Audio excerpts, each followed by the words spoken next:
Welcome back to my YouTube channel VMS Gyan. तो आज हमको स्टडी करना है डिजीज़ ऑफ प्राणवास स्रोतक। तो ये हमारा रोग निदान पेपर सेकंड का पार्ट भी है। तो इसमें हम स्टार्ट करेंगे प्राणवास स्रोतक की व्याधियाँ, जिसमें हम प्राणवास स्रोतक की व्याधियों में मुख्यतः 6 व्याधियाँ आती हैं, जिसमें पहला है कास, श्वास, हिक्का, उराछत, शोष और राजक्षमा। तो इन 6 व्याधियों के बारे में हम एक एक करके पढ़ेंगे, ठीक है। इसके बाद हम नेक्स्ट दिया गया है कि introduction to etiopathogenesis of pneumonia, pleural effusion, bronchitis, bronchiectasis और ब्रोंकियल अस्थमा। तो इसको हमको कंप्लीट करना है डिजीज़ ऑफ प्राणवास स्रोतस के बारे में। तो चलिए स्टार्ट करते हैं डिजीज़ ऑफ प्राणवास स्रोतस। श्वास रोग या कह सकते हैं डिस्पोनिया या अस्थमा, ठीक है। तो श्वास रोग के बारे में आज हम पढ़ेंगे।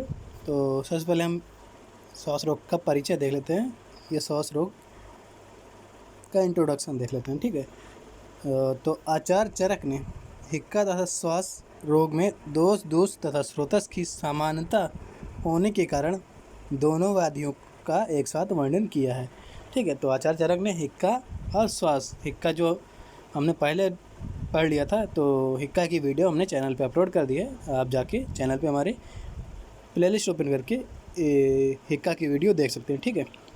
तो आचार्य चरक ने हिक्का तथा श्वास रोग में समानता बताई है, किसके बेस पे? दोष तथा स्रोतस के बेस पे, ठीक है। आचार्य चरक मत अनुसार यह गंभीर प्राणनाशक व्याधि है, ठीक है।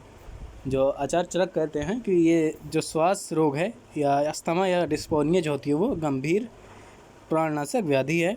आचार्य चरक ने इस व्याधि को अरिष्ट लक्षण भी माना है और इसे अरिष्ट लक्षण भी माना है। हिक्का तथा श्वास रोग की शीघ्र चिकित्सा न होने पर ये आसी विष के समान रोगी का नाश कर देते हैं, ठीक है। तो ये विष के समान रोगी का नाश कर देते हैं अगर इसका शीघ्र ही चिकित्सा हम न करते हैं या ट्रीटमेंट ना करें, ठीक। आचार्यों ने श्वास रोग को पित्त स्थान समुद्भव कहा है, ठीक है। पित्त स्थान समुद्भव मतलब आमाशय समुद्ध या आमाशय आश्रित बताया है। अब देखते हैं हम श्वास रोग की निरुक्ति। तो श्वसन जीवने धातु में घाई प्रत्यय करने पर श्वास शब्द बनता है, ठीक है। श्वस जीवने धातु में घाई प्रत्यय करने पर श्वास शब्द बनता है। इसका जो शाब्दिक अर्थ बताया गया है जीवन व्यापार तथा वायु व्यापार।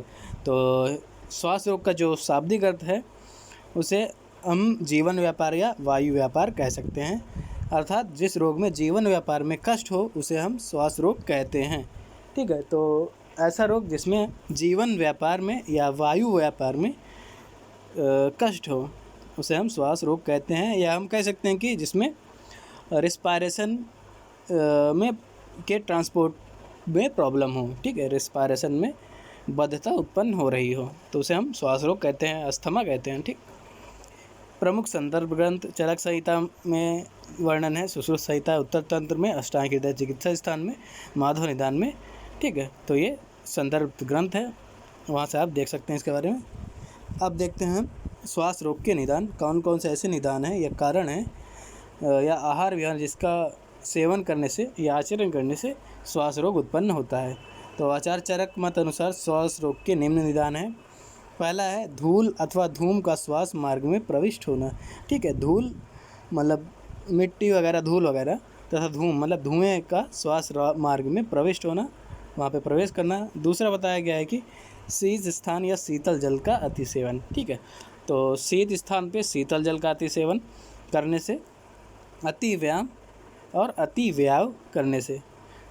चौथा है अति मार्गगमन, ठीक है। तो बहुत ज़्यादा मार्गगमन करने से, अत्यधिक रुच अन्न सेवन करने से, बहुत ज़्यादा रुच अन्न का सेवन करने से, विषम भोजन, ठीक है, आम दोष वृद्धि तथा अनाह रोग, अत्यधिक अवतर्पण, मर्म आघात होने से, मर्म पे आघात लगने से, शीत तथा उष्ण दोनों का एक साथ शरीर में लगने से, ठीक है। तो ऐसे पदार्थों का सेवन कर रहे हैं, एक बार हम शीत का, उसके जस्ट बाद हम उष्ण पदार्थ का सेवन कर रहे हैं, ऐसा आहार विहार कर रहे हैं। जैसे उष्ण मतलब बाहर से आ रहे हैं, धूप से आ रहे हैं, बहुत तेज धूप से आ, तुरंत हम एसी चला के बैठ गए या एसी में बैठे तुरंत बाहर चले गए, तो ऐसे में श्वास रोग उत्पन्न हो जाता है। शारीरिक रुचिता के कारण, वमन विरेचन का अतियोग के कारण। 13वां है अतिसार, ज्वर, वमन, प्रतिसाय, उराछत, धातु क्षय, रक्तपित्त, उदावर्त, विसूचिका, आलस, पांडु और विष सेवन से। तो ये सारे निदान बताए गए हैं, ये कारण बताए गए हैं जिससे श्वास रोग उत्पन्न होता है। अब हम देखते हैं श्वास रोग की संप्राप्ति। तो इसके लिए श्लोक दिया गया है, यहाँ पे है, यदा श्रोतांसि समरुद्ध मारुता कफ पूर्वकः विषग व्रजति समरुद्धस्तथा तदा श्वासन करोति सा। तो ये आपको मिल जाएगा चरक चिकित्सा स्थान में, ठीक है। तो अब देखते हैं इसका हिंदी। तो सामान्य संप्राप्ति में बताया गया है कि आचार्यों ने हिक्का तथा श्वास रोग को एक ही संप्राप्ति बताई है, ठीक है। जैसे हमने हिक्का रोग में संप्राप्ति बताई थी कि कैसे होता है, क्या प्रोसेस है, उसी प्रकार यहाँ पे श्वास रोग में भी वैसे ही संप्राप्ति होती है। तो परंतु आचार्य चरक ने श्वास रोग की विशिष्ट संप्राप्ति का भी वर्णन किया है, ठीक है। तो आचार्य चरक ने श्वास रोग का एक विशिष्ट संप्राप्ति वर्णन किया है।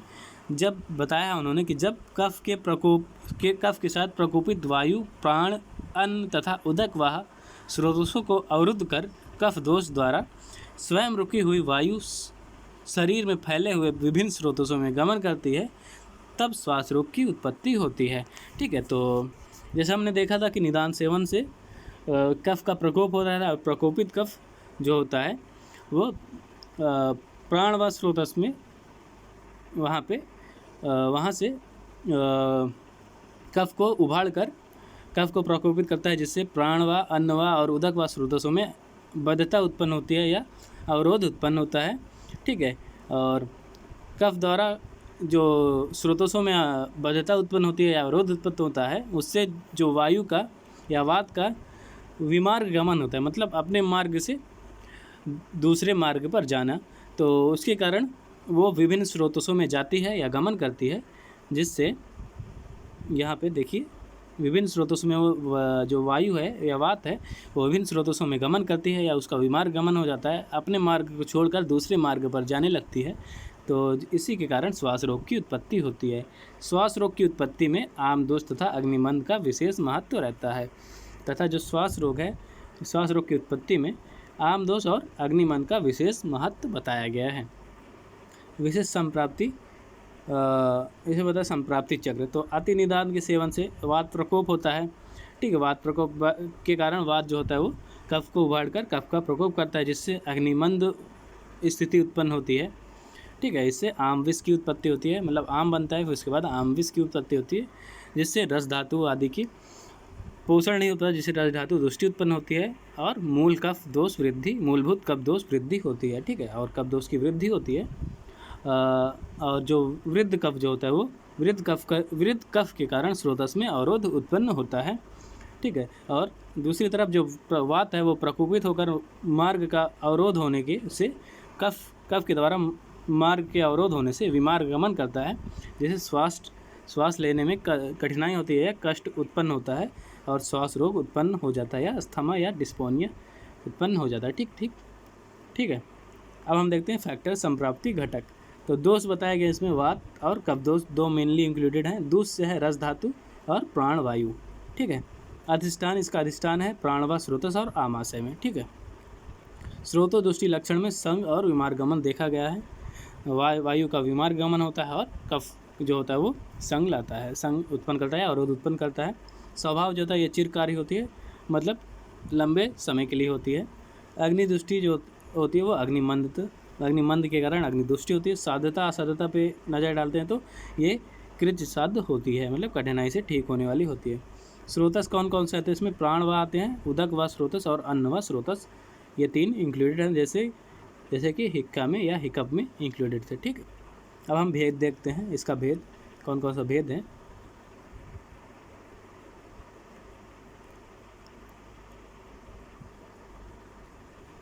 तो आचार्य चरक तथा आचार्य सुश्रुत ने श्वास रोग के 5 भेद बताए हैं, ठीक है। जैसा कि हिक्का में देखा था हमने कि आचार्य चरक और आचार्य सुश्रुत ने भी दोनों ने 5 भेद बताए थे हिक्का के, जहाँ पे व्यापेता हिक्का को आचार्य सुश्रुत ने यमला हिक्का कहा था, ठीक है। तो यहाँ पे दोनों ने सेम बताया है। पहला बताया है उन्होंने महाश्वास, मतलब हम कह सकते हैं फैटल डिस्पोनिया, ऊर्ध्वश्वास गैस्पिंग रिस्पायरेशन, छिन्न श्वास चाइन स्ट्रोक ब्रीथिंग, तमक श्वास ब्रोंकियल अस्थमा, क्षुद्र श्वास एक्सटर्नल डिस्पोनिया। तो ये 5 भेद है श्वास के, ठीक है, श्वास रोग के। Fatal dyspnoea, gasping respiration, Cheyne Stokes breathing, bronchial asthma और एक्सर्शनल डिस्पोनिया। अब हम देखते हैं पूर्व रूप, मतलब श्वास रोग का पूर्व रूप। तो इसके लिए श्लोक दिया गया है कि अनाह पार्श्वशूलम च पीड़नम हृदयश्च प्राणश्च विलोमत्वम श्वासानाम पूर्व लक्षणम। तो ये आपको मिल जाएगा चरक चिकित्सा स्थान में, ठीक है। उसके बाद दूसरा बताया गया है कि प्रगूपम तस्य हृत पीड़ा शूलम आत्मानम एव च आनाहे वक्त्रवैरस्यम शंखनिस्तोद एव च। तो ये आपको माधव निदान 12 में मिल जाएगा, ठीक है। तो ये 2 श्लोक आपको ध्यान में रखना है। आनाह पार्श्वशूलम च पीड़नम हृदयश्च प्राणश्च विलोमत्वम श्वासानाम पूर्वलक्षणम प्रगूपम तस्य हृत पीड़ा शूलम आदमानम एव च आनाहे वक्त्रवैरस्यम शंखनिस्तोद एव च। तो अब हम देखते हैं आचार्य चरक, आचार्य सुश्रुत तथा आचार्य माधव के मत अनुसार श्वास रोग के पूर्व रूप या निम्न पूर्व रूप देखते हैं। तो पहला है आनाह, मतलब डिस्टेंशन ऑफ एब्डोमेन, पार्श्वशूल चेस्ट पेन, हृत पीड़ा कार्डियक पेन हृदय में पीड़ा, प्राणवायु का विलोम होना, मतलब डाउनवर्ड मूवमेंट ऑफ प्राणवायु, ठीक है।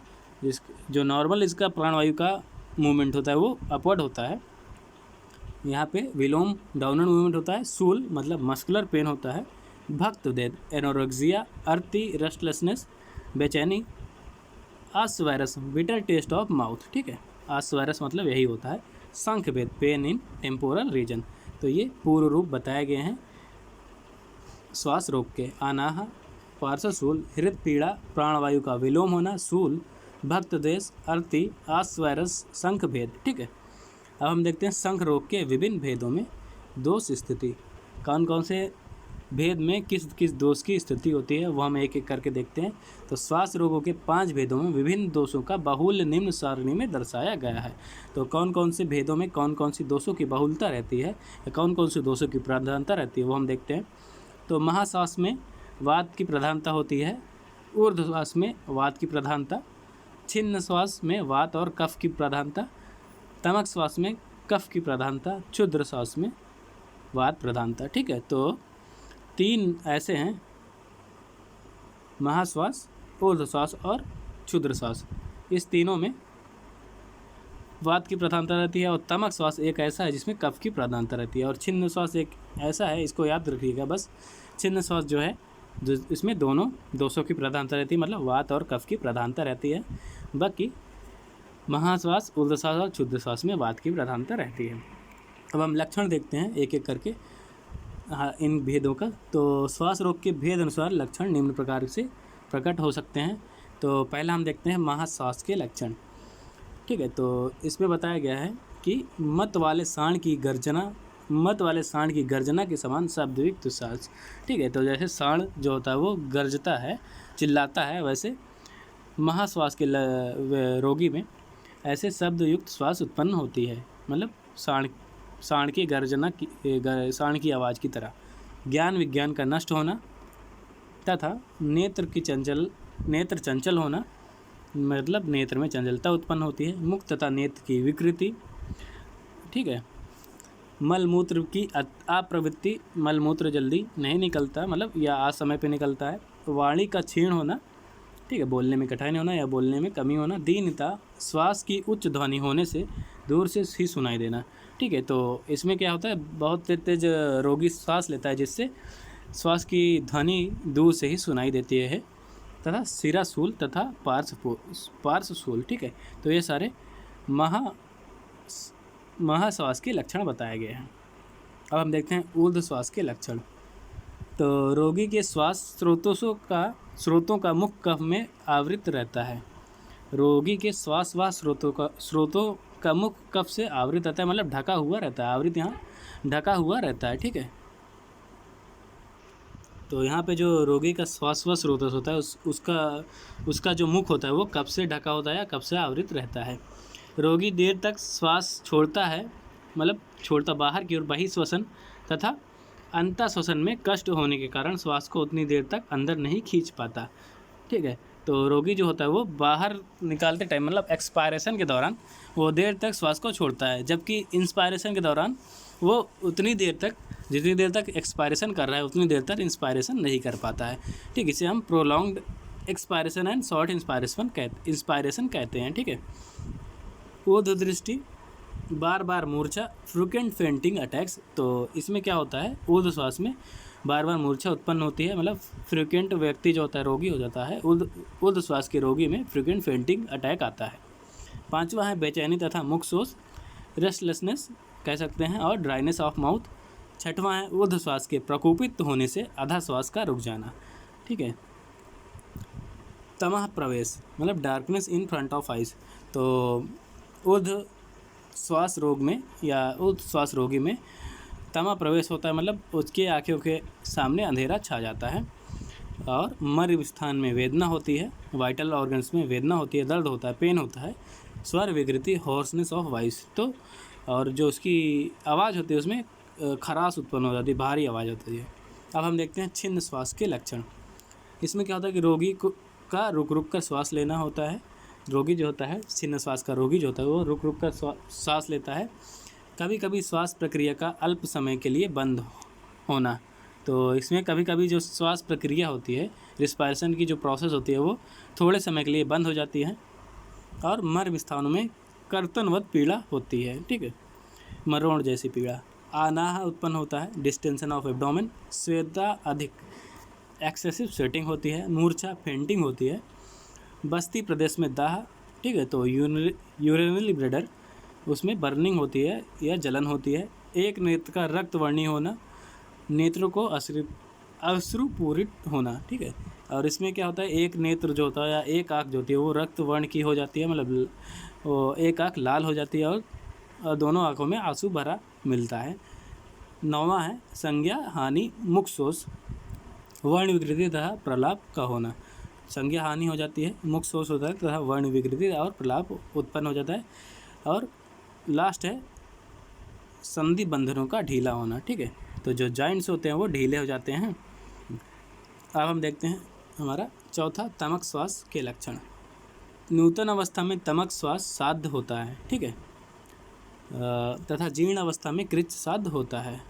ठीक है, तो जो नूतन अवस्था मतलब शुरुआती स्टेज में या जब जीर्ण नहीं रहता है, अजीर्ण रहता है, तब वो तमक श्वास जो होता है वो साध्य होता है, और जीर्ण अवस्था में पहुंचते हुए ये कृच्छ साध्य हो जाता है, मतलब कठिनाई से ठीक होने वाला। आचार्य चरक मत अनुसार तमक श्वास की संप्राप्ति तथा लक्षण निम्न प्रकार वर्णित बताया गया है। तो तमक श्वास की जो संप्राप्ति बताई गई है वो है कि इसके लिए श्लोक दिया है, प्रतिलोमम यदा वायु श्रुतांसि प्रतिपद्यते ग्रीवाश्रश्चा संगृह्य श्लेष्माणं समुदीर्य च करोति पीनसं तेन रुधो घुर्घुरकं तथा अतीव तीव्र वेगम च श्वासम प्राण प्रपीड़िकम। तो आचार्य चरक ने चिकित्सा में 17 में वर्णन किया है संप्राप्ति का तमक श्वास के। ठीक है, तो अब हिंदी देख लेते हैं इसका।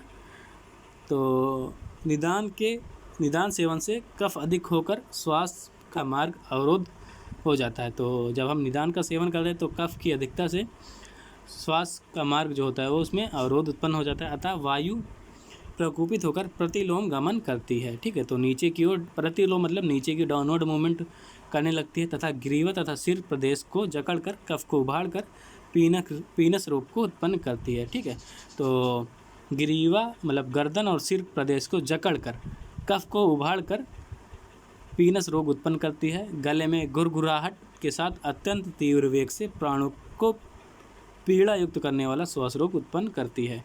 ठीक है, तो जब हम निदान का सेवन करते हैं जिससे कफ अधिक हो जाता है, और कफ की अधिकता से मार्ग अवरोध हो जाता है, श्वास का मार्ग अवरोध हो जाता है, और वायु जो थी वो प्रकोपित होकर प्रतिलोम मतलब डाउनवर्ड मूवमेंट करती है, जिससे ग्रीवा और सिरा प्रदेश को वो जकड़ कर कफ को उभाड़ कर मतलब कफ को बाहर कर पीनस रोग उत्पन्न करती है, और गले में गुरगुराहट या होशनत उत्पन्न करती है, जिससे और तीव्र वेग से प्राणों को पीड़ा युक्त करती है, और इसी को हम तमक श्वास कहते हैं, तमक श्वास रोग कहते हैं। ठीक है, अब हम देखें संप्राप्ति चक्र इसका। निदान सेवन करते हैं हम सन्निकृष्ट निदान में वात, कफ, वर्धक आहार विहार। विपकृष्ट निदान में शीत ऋतु, वर्षा ऋतु और प्रातःकाल। ठीक है, तो शीत ऋतु में कफ का प्रकोप, वर्षा ऋतु में और प्रातःकाल में। इसके बाद कफ अधिक हो जाता है। ठीक है, जब हम वात, कफ, वर्धक आहार विहार और शीत ऋतु, वर्षा ऋतु में ये तो नॉर्मल ही है जो होता है, तो कफ अधिकता हो जाता है, तो कफ द्वारा जो मार्ग अवरोध होता है उससे वात का प्रकोप होता है। ठीक है, तो वात प्रकोपित होकर विमार्ग गमन करता है, मतलब अन्य मार्गों पर जाने लगता है अपने मार्गों को छोड़कर। इसे तमक श्वास की उत्पत्ति होती है, तमक श्वास उत्पन्न होता है। इसके लक्षण बताए गए हैं कि श्वास का वेग बढ़ने पर रोगी का शरीर टेढ़ा होता है। जब श्वास मतलब तमक श्वास का वेग बढ़ता है तो रोगी का जो शरीर होता है वो टेढ़ा होता जाता है। ठीक है, और बार बार कास की प्रवृत्ति, बार बार खांसना मतलब फ्रीक्वेंट कफिंग। तीसरा, कास का वेग बढ़ने पर रोगी मूर्छित हो जाता है, मूर्छा उत्पन्न हो जाती है। कास के साथ कफ निष्ठीवन से रोगी को लाभ मिलता है। अगर कास के साथ मतलब कफिंग के साथ कफ निष्ठीवन मतलब कफ निकल रहा है अगर, तो रोगी को उससे लाभ मिलता है। पांचवा बताया, बार बार कास के वेग के कारण स्वर भेद हो जाता है तथा रोगी को बोलने में अत्यंत कष्ट उत्पन्न या कष्ट होता है। ठीक है, छठवां है, शयन करने पर निंद्रा नहीं आती है तथा रोगी का कष्ट बढ़ जाता है, क्योंकि लेटने पर प्रतिलोम हुई वायु पार्श्व में रुक कर पार्श्व को स्तंभन कर देती है। ठीक है, तो जो रोगी होता है वो उसको नींद नहीं आती है। ठीक है, जिससे और रोगी का कष्ट बढ़ जाता है। ठीक है, तो क्योंकि लेटने पर जो वायु का या वात का प्रतिलोम गति होती है। ठीक है, वायु यहाँ पे जो तमक श्वास है उसमें वायु की प्रतिलोम गति होती है, मतलब डाउनवर्ड मूवमेंट है। इससे जिससे पार्श्व है जो हमारी रिफ्स है उसमें वो रुक कर उसको स्तंभन करती है, मतलब जकड़ लेते हैं, जिससे दर्द होता है या कष्ट होता है। बैठने पर रोगी को आराम मिलता है। ठीक है, रोगी को उष्ण पदार्थों के सेवन से सुख का अनुभव होता है। अगर रोगी उष्ण पदार्थ का सेवन करता है तो उसे सुख का अनुभव होता है। रोगी के नेत्र सदैव ऊपर की ओर चढ़े हुए प्रतीत होते हैं। तो ठीक है, तो तमक श्वास में जो रोगी की आँखें होती है वो ऊपर की चढ़ी हुई प्रतीत होती है। श्वास की कठिनाई के कारण ललाट पे स्वेदा अधिक होता है। ठीक है, तो श्वास के कठिनाई के कारण रोगी के ललाट पर मतलब माथे पे स्वेद अधिक होता है, मतलब पसीना रहता है। 11वां है, मेघ, अम्बु, शीतल वातावरण, पूर्वी वायु तथा कफ वर्धक आहार विहार के सेवन से श्वास कष्ट बढ़ जाता है। ठीक है, तो मेघ, बारिश, अम्बु, जल, शीत वातावरण मतलब शीत ऋतु में, पूर्वी वायु, कफ वर्धक आहार विहार करने से रोगी का श्वास रोग या तमक श्वास रोग बढ़ जाता है। ठीक है, तमक श्वास के भेद देखते हैं हम। तमक श्वास के भेद। ठीक है, तो आचार्य चरक ने तमक श्वास के 2 भेद बताए हैं। पहला है संतपक श्वास,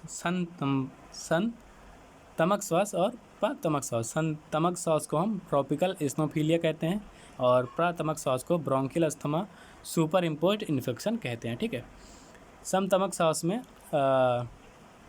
जो श्वास उदरवर्त रोग के कारण, इसके बारे में बताया गया है संतमक श्वास है, जो कि ये श्वास जो होता है, ये श्वास रोग जो होता है वो उदरवर्त रोग के कारण मुख नासिका मार्गों में धूलि प्रवेश हो जाने के कारण अजीर्ण रोग से शरीर की क्लिन्नता तथा वेग अवरोध से उत्पन्न होती है। तो ये कैसे उत्पन्न होती है? उदरवर्त रोग के कारण मुख नासिका मार्गों में धूल प्रवेश के हो जाने के कारण अजीर्ण रोग से शरीर की क्लिन्नता तथा वेग अवरोध से उत्पन्न होती है तथा तम से बढ़ती है। ठीक है, और ये तम के कारण बढ़ती है। शीतल आहार विहारों से शांत हो जाता है, उसे संतमक श्वास कहते हैं। इनमें मानसिक दोष प्रभावों होते हैं। ठीक है, प्रभावी होते हैं। ठीक है, तो संतमक श्वास जो होती है, अगर हम शीतल आहार विहार का सेवन करते हैं तो संतमक श्वास का शमन हो जाता है या शांत हो जाती है, और इसमें मानसिक दोष प्रभावी होते हैं और ये पित्त प्रधान होता है। ठीक है, प्रतमक श्वास देखते हैं, ब्रोंकियल अस्थमा। तमक श्वास से पीड़ित रोगी जब ज्वर तथा मूर्छा ये दोनों उपद्रव रूप में पाए जाते हैं तब उसे प्रतमक श्वास कहते हैं। इसमें पित्त अनुबंध होता है। ठीक है, तो जब तमक श्वास से पीड़ित जो रोगी होता है उसमें जब ज्वर और तथा मूर्छा ये दोनों उपद्रव पाए जाते हैं या उत्पन्न हो जाते हैं, उसे हम प्रतमक श्वास कहते हैं। और ये पित्त अनुबंध होता है। ठीक है, जो हमारा लास्ट 5वीं भेद है श्वास रोग का, वो है क्षुद्र श्वास। क्षुद्र श्वास के लक्षण देखते हैं हम। इसमें बताया कि रुच आहार सेवन तथा श्रम से उत्पन्न हुई क्षुद्र वायु कोष्ठ में कुपित होकर ऊर्ध्व प्रदेश स्रोतों में जाकर क्षुद्र श्वास को उत्पन्न करती है। ठीक है, जब हम रुच आहार विहार का सेवन करते हैं और तथा श्रम करते हैं, अधिक श्रम करते हैं, तो उससे जो उत्पन्न हुई क्षुद्र वायु जो होती है वो कोष्ठ में कुपित होकर ऊर्ध्व प्रदेश के स्रोतों में जाकर क्षुद्र श्वास को उत्पन्न करती है। इसके लक्षण निम्न प्रकार से बताया गया है। इसको जो लक्षण है वो देखते हैं। ये जो होता है वो शारीरिक कष्ट का अभाव, भोजन तथा जलपान की रुकावट ना होना। इसमें इसके जब लक्षण जो बताए गए, इसमें जो होता है शारीरिक कष्ट नहीं होता है, उसका अभाव होता है, भोजन तथा जलपान की रुकावट नहीं होती है, इंद्रियों में किसी भी प्रकार की व्यथा या रुझान नहीं होती है। और ये इस क्षुद्र श्वास में इंद्रियों तथा में किसी प्रकार की व्यथा या रुझान नहीं होती, मतलब दर्द नहीं होता। थोड़ा विश्राम से वेग को शांत हो जाता है। अगर हम थोड़ा सा भी विश्राम कर लें, मतलब रेस्ट कर लें, तो ये जो क्षुद्र श्वास होती है वो ठीक हो जाती है। तो हम देखते हैं साध्य असाध्यता, कौन कौन से श्वास रोग हैं जो साध्य हैं और कौन कौन से श्वास रोग जो हैं जो असाध्य हैं। तो आचार्य चरक ने हिक्का तथा श्वास रोग को प्राणघातक माना है। ठीक है, तो प्राण को हरने वाला। आचार्य सुश्रुत मतनुसार श्वास रोग की साध्यता असाध्यता निम्न प्रकार है। तो यहाँ पे क्षुद्र श्वास जो होता है उसे आचार्य सुश्रुत ने साध्य माना है, महाश्वास, ऊर्ध्व श्वास या छिन्न श्वास को असाध्य माना है, नूतन तमक श्वास साध्य है परंतु जीर्ण होने पर कृच साध्य है, और दुर्बल रोगी का तमक श्वास असाध्य होता है। तो यहाँ पे सिंपल सा है कि जो क्षुद्र श्वास है वो केवल साध्य है, जो यहाँ पे उसके अलावा 3 जो बताएंगे, महाश्वास, ऊर्ध्व श्वास और छिन्न श्वास, वो असाध्य होते हैं। और तमक श्वास जो होता है उसमें अगर वो नूतन अवस्था में है तो वो साध्य है, अगर वो जीर्ण अवस्था में है वो तो तब कृच साध्य है, और दुर्बल रोगी में तमक श्वास जो होती है वो असाध्य होती है। अब हम देखते हैं उपद्रव। आचार्य सुश्रुत तथा आचार्य चरक तथा आचार्य सुश्रुत ने श्वास रोग के उपद्रव का वर्णन नहीं किया, परंतु श्वास रोग को प्राणघातक माना है। तो दोनों आचार्यों ने श्वास रोग का उपद्रव को वर्णन नहीं किया कि कौन से उपद्रव इसमें उत्पन्न होते हैं, बल्कि इन्होंने कहा है कि ये प्राण घातक होते हैं, मतलब प्राण मृत्यु करने वाले। अब हम देखते हैं लेटेस्ट डेवलपमेंट्स, या कह सकते हैं मॉडर्न में इसको कैसे करेंगे। तो इसको हम ब्रोंकियल अस्थमा बोलते हैं। इसकी डेफिनेशन जो बताई गई है वो है कि bronchial asthma is characterized by episodic air flow obstruction which at least is initially is fully reversible. Clinically, asthma presents as paroxysms of dyspnea, wheezing and cough. ठीक है, तो इसकी ये डेफिनेशन है। ठीक है, तो जो ब्रोंकियल अस्थमा होती है वो क्या होती है, वो एपिसोडिक एयर फ्लो ऑब्स्ट्रक्शन, मतलब वायु का जो फ्लो होता है उसमें अवरोध उत्पन्न होता है, मतलब ऑब्स्ट्रक्शन उत्पन्न होता है। और ये इनिशियल कंडीशन में या शुरुआती स्टेज में ये फुली रिवर्सिबल होती है, मतलब रिवर्सिबल मतलब ये इसको हम ठीक कर सकते हैं, इसकी चिकित्सा हो सकती है। क्लिनिकली इसको बताया गया है कि ये पैराऑक्सिम्स ऑफ डिस्फोनिया, वीजिंग और कफ है। ठीक है, तो ये पैराऑक्सिम्स ऑफ डिस्फोनिया, वीजिंग मतलब वीजिंग साउंड होता है जैसे सीटी की ठीक है, सी और कफ। तो ये क्लिनिकली अस्थमा ऐसे हम चेक कर सकते हैं। ठीक है, aetiology, allergens like pollen, house dust, mite, dust like insects, particularly aspirin, vigorous exercise, inhalation of cold air, viral infection of respiratory tract, environmental pollution, cigarette smoking and smoke, strong scents and perfume, fumes of petrol vapors, automatic nervous system imbalance। तो ये सारे कारण हैं या factors हैं जो bronchial asthma को उत्पन्न करते हैं या इस डिजीज़ को उत्पन्न होती है। तो ये सारे कारण हैं, एलर्जेंस के द्वारा, ड्रग्स के द्वारा, विग्रस एक्सरसाइज, कोल्ड एयर का इनहेलेशन करने से, viral infection, environmental pollution, cigarette smoking, ये सारे फैक्टर्स हैं जिससे अस्थमा उत्पन्न होता है। क्लिनिकल फीचर्स में intermittent reversible attacks of dyspnoea, wheezing and cough, तो ये क्लिनिकल फीचर है अस्थमा का। ठीक है, reversible attacks of dyspnoea, wheezing sound और कफ। ठीक है, तो यहाँ पे हमारा कंप्लीट हो गया श्वास रोग। तो इसमें हमने पढ़ लिया सारे टॉपिक्स जो हमको कंप्लीट करने थे। इसके निदान पढ़ लिया, परिचय पढ़ लिया, निरुक्ति पढ़ लिया, इसके भेद पढ़ लिए, संप्राप्ति पढ़ लिए, भेद के सारे लक्षण पढ़ लिए, ठीक है। और क्या कहते हैं, मॉडर्न में भी पढ़ लिया, ठीक है। तो यहाँ पे हमारा कंप्लीट हो गया सोच रोग। इसमें आपको कोई भी डाउट हो तो आप हमें अपना क्वेश्चन कमेंट बॉक्स में पूछ लीजिएगा। तो मिलते हैं नेक्स्ट वीडियो में, तब तक के लिए धन्यवाद।